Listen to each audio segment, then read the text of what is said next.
It's been a couple weeks. I wasn't even supposed to be here tonight in terms of working on this, but I got to read and rehearse this little story because, well, I've missed you, and I thought that I would take a break from all the painting, the drawing, the writing of my own ghost stories, and telling of stories and editing of films for this channel. And I would do a live because I have been wanting to do these. They've left a hole in my heart. So tonight we get to visit an old friend. I'm going to set this candle down here, as comforting as it is. We're going to have some more Edgar Allan Poe, and this is going to be a story that I've selected for this month, particularly because it is the month of Mermay. And as some of you may know who follow the channel, this is the month where I devote it to exploring mermaids, painting them, finding their lore, discovering my own stories. It's a lot of fun. And I wanted to maybe work some of my old friends in there too. And Poe doesn't have any mermaid stories per se, but he has written some absolutely wildly captivating stories that have to do with the violence of the ocean in a storm. And there's about two or three of them. He grew up around Boston, I believe, spent a lot of time in Baltimore, so he definitely got accustomed to the sea, had a fascination for it, and he tends to explore the ocean with mysticism and terror. And I think this beautiful little story of his is a little more on the meditative side, so that's something you can expect. So I would say, do like I'm doing, get yourself something warm to enjoy, and and then you can hop aboard on this little adventure with me, and let's enjoy a little bit of Poe's time at sea. He was also in the military and did certainly have some seafaring voyages there. When he wrote this story, and I'll go into it a little towards, once we finish, but this was a very special story in Poe's life. It catapulted him in a certain direction, a type of writing, which I will I'll look to talk about that. The last thing I want to say is I don't know who is tuning in. It doesn't tell me, which is too bad because I'm doing it straight on the app of YouTube. But whoever you are tuning in, I thank you so much. Many of you will be finding this after, so I view this as a live recording. So as such, I don't do too much of the interaction. I prefer that we just stay focused on this. And before I get to reading, I think that it's high time I don the storyteller's hat. And much better. Now, one more sip of my tea. Let's enjoy Edgar Allan Poe's immortal little short story titled M.S. Found in a Bottle. And I'm just going to get my reading candle. There we go.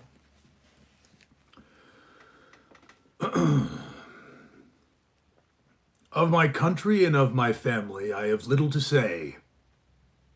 Ill usage and length of years have driven me from the one and estranged me from the other. Hereditary wealth afforded me an education of no common order, and a contemplative turn of mind enabled me to methodize the stories which early study diligently garnered up. Beyond all things, the works of the German moralists gave me great delight, not from my ill-advised admiration of their eloquent madness, but from the ease with which my habits of rigid thoughts enabled me to detect their falsities. I have often been reproached with the aridity of my genius. A deficiency of imagination has been imputed to me as a crime, and the Pyrrhonism of my opinions has at all times rendered me notorious. Indeed, a strong relish for physical philosophy has, I fear, tinctured my mind with the very common error of this age. I mean the habit of referring occurrences, even the least susceptible of such reference, to the principles of that science. Upon the whole, no person could be less liable than myself to be led away from the severe precincts of truth by the ignis fatui of superstition. I have thought proper to premise thus much, lest the incredible tale I have to tell should be considered rather the raving of a crude imagination than the positive experience of a mind to which the reveries of fancy have been a dead letter and a nullity. After many years spent in foreign travel, I sailed in the year 18 from the port of Batavia, in the rich and populous island of Java, on a voyage of the archipelago islands. I went as a passenger, having no other inducement than a kind of nervous restlessness which haunted me as a fiend. Our vessel was a beautiful ship of about 400 tons, copper-fastened, and built at Bombay of Malabar teak. She was freighted with cotton wool and oil from the Laccadive Islands. We had also on board core, jaggery, ghee, coconuts, and a few cases of opium. The stowage was clumsily done, and the vessel consequently crank. We got under way with a mere breath of wind, and for many days stood along the eastern coast of Java, without any other incident to beguile the monotony of our course than the occasional meeting with some of the small grabs of the archipelago to which we were bound. One evening, leaning over the taffrail, I observed a very singular isolated cloud to the northwest. It was remarkable as well from its color as from its being the first we had seen since our departure from Batavia. I watched it attentively until sunset, when it spread all at once to the eastward and westward, girding in the horizon with a narrow strip of vapor and looking like a long line of low beach. My notice was soon afterward attracted by the dusky red appearance of the moon and the peculiar character of the sea. The latter was undergoing a rapid change, and the water seemed more than usually transparent. Although I could distinctly see the bottom yet, having the lead, I found the ship in 15 fathoms. The air now became intolerably hot, and was loaded with spiral exhalations similar to those arising from heated iron. As night came on, every breath of wind died away, and a more entire calm it is impossible to conceive. The flame of a candle burned upon the poop without least perceptible motion, and a long hair held between the finger and thumb hung without the possibility of detecting a vibration.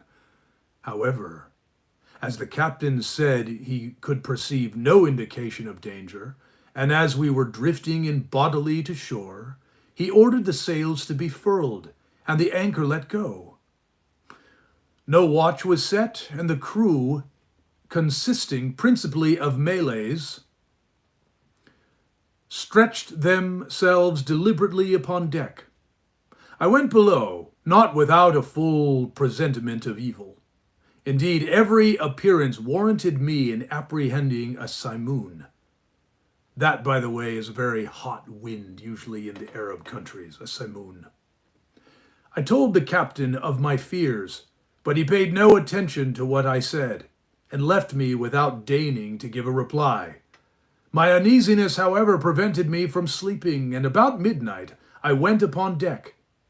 As I placed my foot upon the upper step of the companion ladder, I was startled by a loud humming noise, like that occasioned by the rapid revolution of a mill wheel, and before I could ascertain its meaning, I found the ship quivering to its center. In the next instant, a wilderness of foam hurled us upon our beam ends and rushing over us fore and aft, swept the entire decks from stern to stem. The extreme fury of the blast proved in a great measure the salvation of the ship. Although completely waterlogged, yet, as her masts had gone by the board, she rose, after a minute, heavily from the sea, and staggering a while beneath the immense pressure of the tempest, finally righted. By what miracle I escaped destruction, it is impossible to say.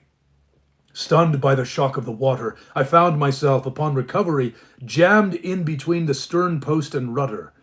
With great difficulty I regained my feet, and looking dizzily around was at first struck with the idea of our being among breakers. So terrific, beyond the wildest imaginations, was the whirlpool of mountainous and foaming ocean within which we were engulfed. After a while I heard the voice of an old Swede, who had shipped with us at the moment of leaving port.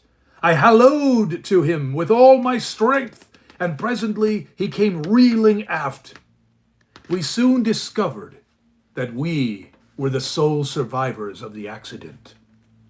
All on deck, with the exception of ourselves, had been swept overboard. The captain and mates must have perished while they slept, for the cabins were deluged with water. Without assistance, we could expect to do little for the security of the ship, and our exertions were at first paralyzed by the momentary expectation of going down. Our cable had, of course, parted like pack thread at the first breath of the hurricane, or we should have been instantaneously overwhelmed.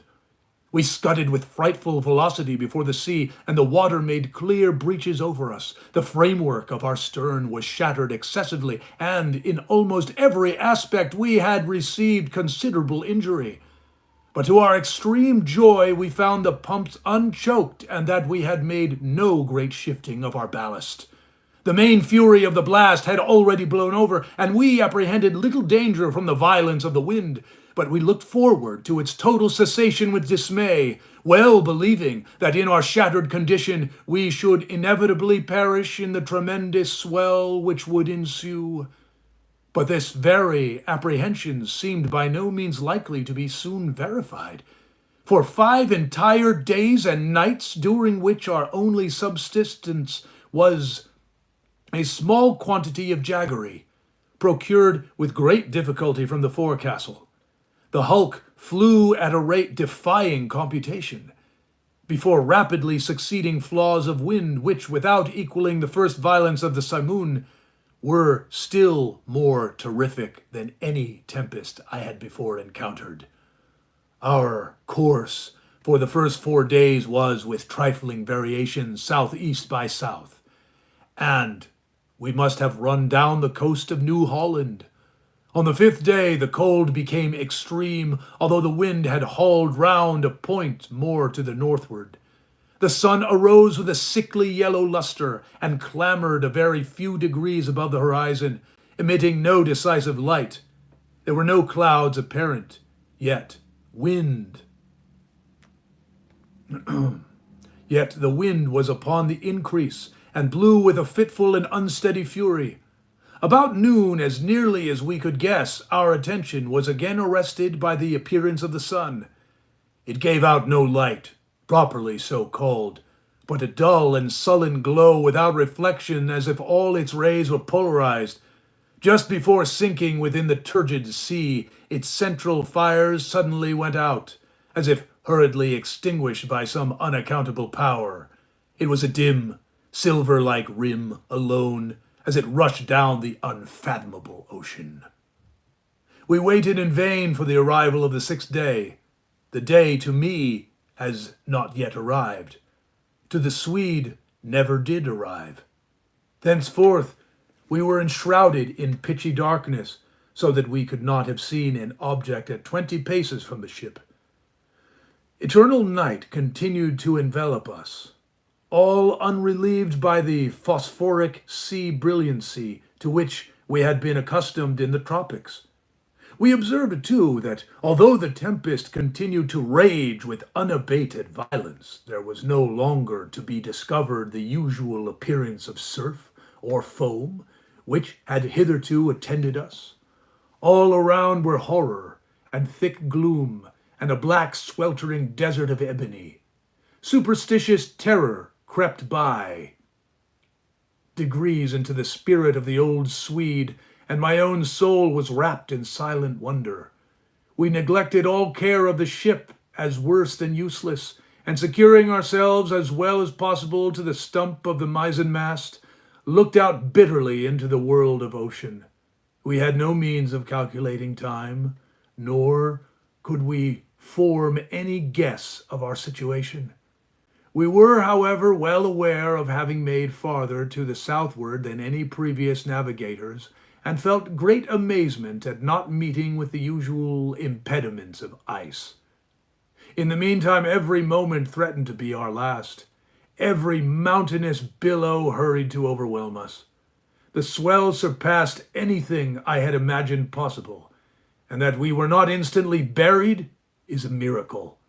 My companion spoke of the lightness of our cargo and reminded me of the excellent qualities of our ship, but I could not help feeling the utter hopelessness of hope itself, and prepared myself gloomily for that death which I thought nothing could defer beyond an hour, as, with every knot of way the ship made, the swelling of the black stupendous seas became more dismally appalling.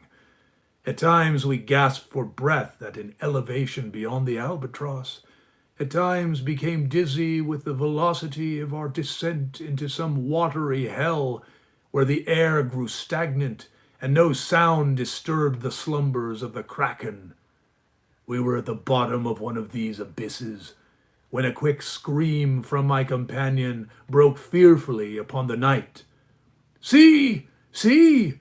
cried he, shrieking in my ears. "Almighty God, see! See!"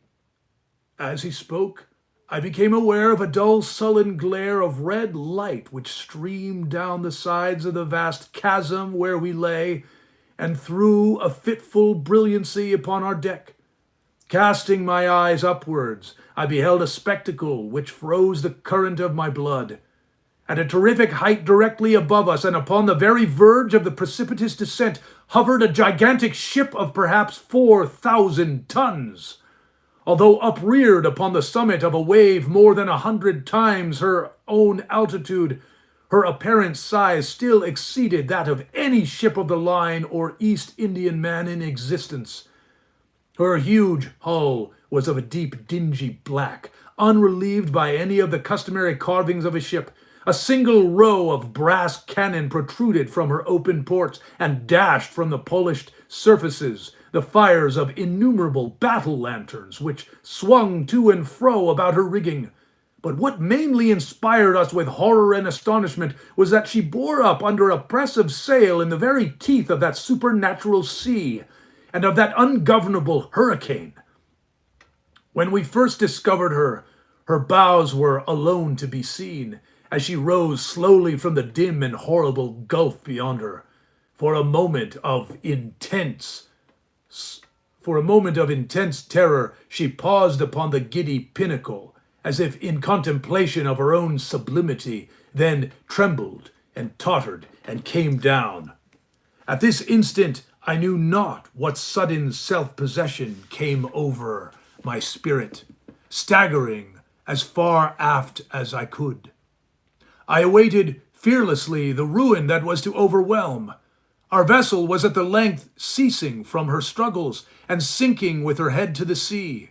The shock of the descending mass struck her consequently in that portion of her frame which was nearly under water, and the inevitable result was to hurl me with irresistible violence upon the rigging of the stranger. As I fell, the ship hove in stays and went about, and to the confusion ensuing I attributed my escape from the notice of the crew. With little difficulty I made my way, unperceived, to the main hatchway, which was partially open, and soon found an opportunity of secreting myself in the hold. Why I did so I can hardly tell. An indefinite sense of awe which at first sight of the navigators of the ship had taken hold of my mind, was perhaps the principle of my concealment. I was unwilling to trust myself with a race of people who had offered, to the cursory glance I had taken them, so many points of vague novelty, doubt, and apprehension. I therefore thought proper to contrive a hiding place in the hold. This I did by removing a small portion of the shifting boards in such a manner as to afford me a convenient retreat between the huge timbers of the ship. I had scarcely completed my work when a footstep in the hold forced me to make use of it. A man passed by my place of concealment with a feeble and unsteady gait. I could not see his face, but had an opportunity of observing his general appearance. There was about it an evidence of great age and infirmity. His knees tottered beneath a load of years, and his entire frame quivered under the burthen. He muttered to himself in a low, broken tone some words of a language which I could not understand, and groped in a corner among a pile of singular-looking instruments and decayed charts of navigation. His manner was a wild mixture of the peevishness of second childhood and the solemnity of God. He at length went on deck, and I saw him no more. A feeling for which I have no name has taken possession of my soul, a sensation which will admit of no analysis, to which the lessons of bygone time are inadequate, and for which I fear futurity itself will offer me no key. To a mind constituted like my own, the latter consideration is an evil. I shall never, I know, and I shall never be satisfied with regard to the nature of my conceptions. Yet it is not wonderful that these conceptions are indefinite, since they have their origin in sources so utterly novel. A new sense, a new entity is added to my soul. Later. It is long since I first trod the deck of this terrible ship, and the rays of my destiny are, I think, gathering to a focus. Incomprehensible men, wrapped up in meditations of a kind which I cannot divine, they pass me by unnoticed. Concealment is utter folly in my part, for the people will not see. It is but just now that I passed directly before the eyes of the mate. It was no long while ago that I ventured into the captain's own private cabin, and took thence the materials with which I write, and have written. I shall from time to time continue this journal.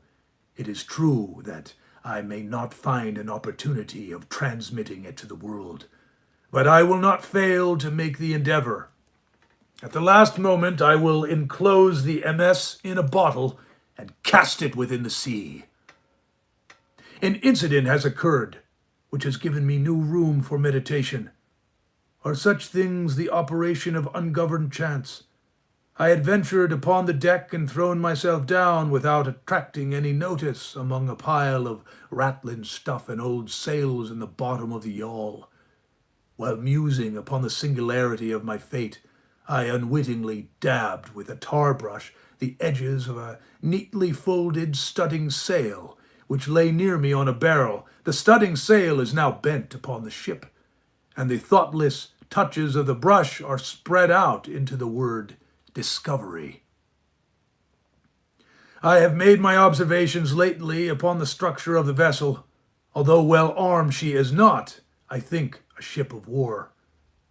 Her rigging, build, and general equipment all negative a supposition of this kind. What she is not, I can easily perceive. What she is, I fear it is impossible to say. I know not how it is, but in scrutinizing her strange model and singular cast of spars, her huge size and overgrown suits of canvas, her severely simple bow and antiquated stern, there will occasionally flash across my mind a sensation of familiar things, and there is always mixed up with such indistinct shadows of recollection an unaccountable memory of old foreign chronicles and ages long ago. I have been looking at the timbers of the ship. She is built of a material to which I am a stranger. There is a peculiar character about the wood which strikes me as rendering it unfit for the purpose to which it has been applied. I mean its extreme porousness considered independently of the worm-eaten condition which is a consequence of navigation in these seas and apart from the rottenness attendant upon the age. It will appear perhaps in observation somewhat over-curious, but this would have every characteristic of Spanish oak if Spanish oak were distended by any unnatural means.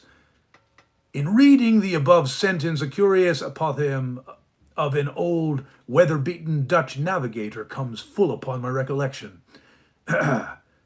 Quote, "It is as sure," he was wont to say, when any doubt was entertained of his veracity, "as sure as there is a sea where the ship itself will grow in bulk like the living body of the seaman." About an hour ago, I made bold to trust myself among a group of the crew. They paid me no manner of attention, and although I stood in the very midst of them, all seemed utterly unconscious of my presence.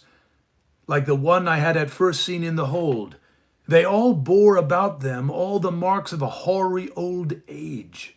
Their knees trembled with infirmity, their shoulders were bent double with decrepitude, their shriveled skins rattled in the wind. Their voices were low, tremulous, and broken. Their eyes glistened with the rheum of years, and their gray hairs streamed terribly in the tempest. Around them, on every part of the deck, lay scattered mathematical instruments of the most quaint and obsolete construction. Later still. I mentioned some time ago the bending of a studding sail. From that period, the ship, being thrown dead off the wind, has continued her terrific course due south, with every rag of canvas packed upon her. From her truck to her lower studding sail booms, the rolling every moment her top gallant yard arms into the most appalling hell of water which it can enter into the mind of men to imagine. I have just left the deck, where I find it impossible to maintain a footing, although the crew seem to experience little inconvenience. It appears to me a miracle of miracles that our enormous bulk is not swallowed up at once and forever. We are surely doomed to hover continually upon the brink of eternity without taking a final plunge into the abyss.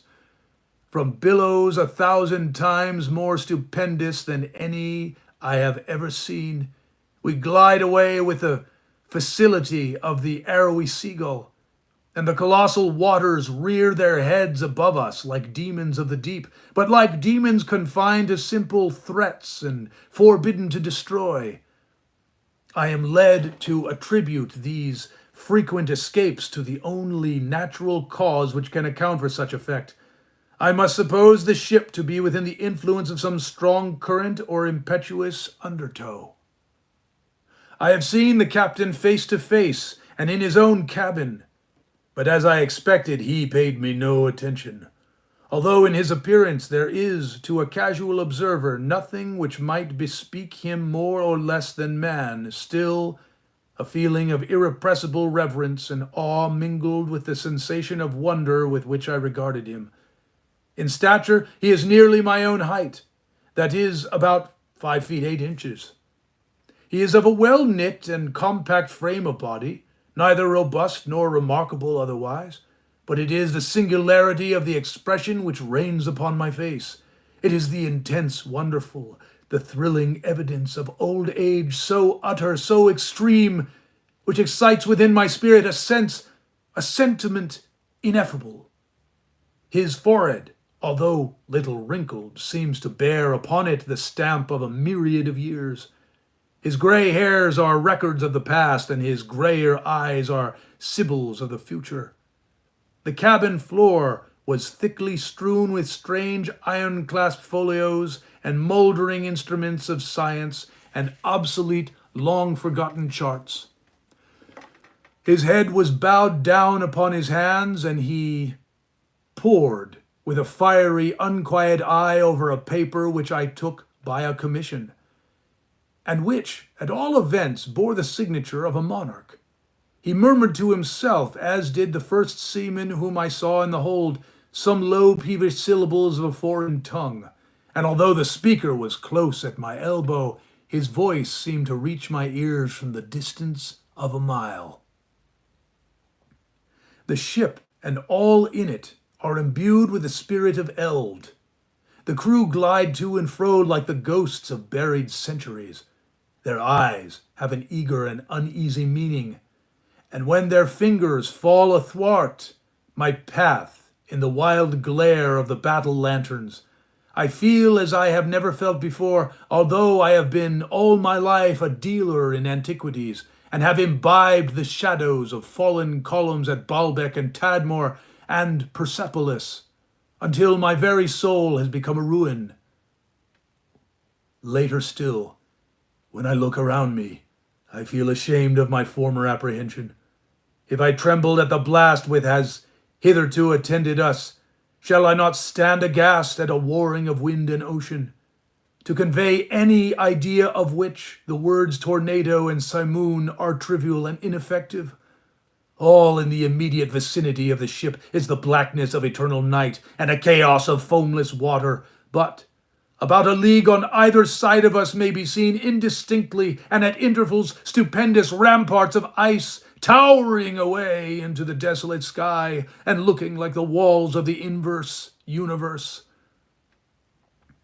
Later, as I imagined, the ship proves to be a current, if that appellation can probably be given to a tide which, howling and shrieking by the white ice, thunders on the southward with a velocity like the headlong dashing of a cataract. Later still. To conceive the horror of my sensation is, I presume, utterly impossible, yet a curiosity to penetrate the mysteries of these awful regions predominates even over my despair, and will reconcile me to the most hideous aspect of death. It is evident that we are hurrying onward to some exciting knowledge, some never-to-be imparted secret, whose attainment is destruction. Perhaps this current leads us to the southern pole itself. It must be confessed that a supposition apparently so wild has every probability in its favor. The crew pace the deck with unquiet and tremulous step, but there is upon their countenance an expression more of the eagerness of hope than of the apathy of despair. In the meantime, the wind is still in our poop, and we are carrying a crowd of canvas.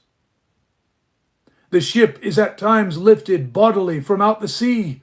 Oh, horror! Upon horror, the ice opens suddenly to the right and to the left, and we are whirling dizzily in immense concentric circles round and round the borders of a gigantic amphitheater, the summit of whose walls is lost in the darkness and the distance.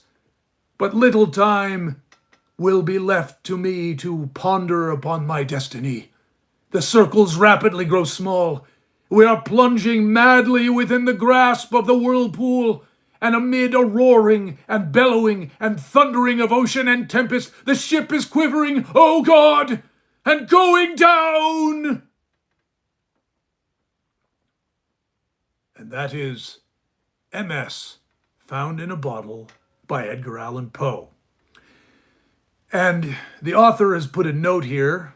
The MS Found in a Bottle was originally published in 1831, and it was not until many years afterward that I became acquainted with the maps of Mercator, in which the ocean is represented as rushing by 4 mouths into the northern polar gulf to be absorbed into the bowels of the earth, the pole itself being represented by a black rock towering to a prodigious height. Well, I'd like to thank you for making it this far with me. And one thing I had mentioned, I was going to say that Poe was pretty much destitute when he wrote this story. It was one of his first short stories, and he actually entered it into a contest. Uh, Something Saturday was, I think, was the title of the contest. Anyways, he wound up winning $50. He won the first prize, which not only was huge for him in terms of he needed the finances, but it also was encouraging to him as a writer. And he started to feel he had a penchant for short stories. So this sets Poe on a path of making all these smaller tales that he is so well known.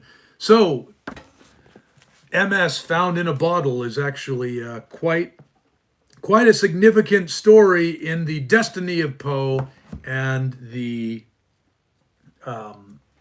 world of literature in itself, I would say. But yeah, there are all of these beautiful images. He seems to be caught endlessly in this menacing apocalyptic whirlpool. And he is no doubt influenced by a lot of the aquatic, epic, oceanic stories and tales of the age. This is about, I think, 40 years written after Rime of the Ancient Mariner.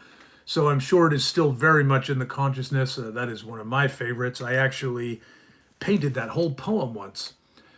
But there is such a just breathtaking fervor that he communicates in his experience of the ocean. And certainly with Mermaid, I always make it a point to get out to the shores and take in the salty sea air and hear the breath of the waves.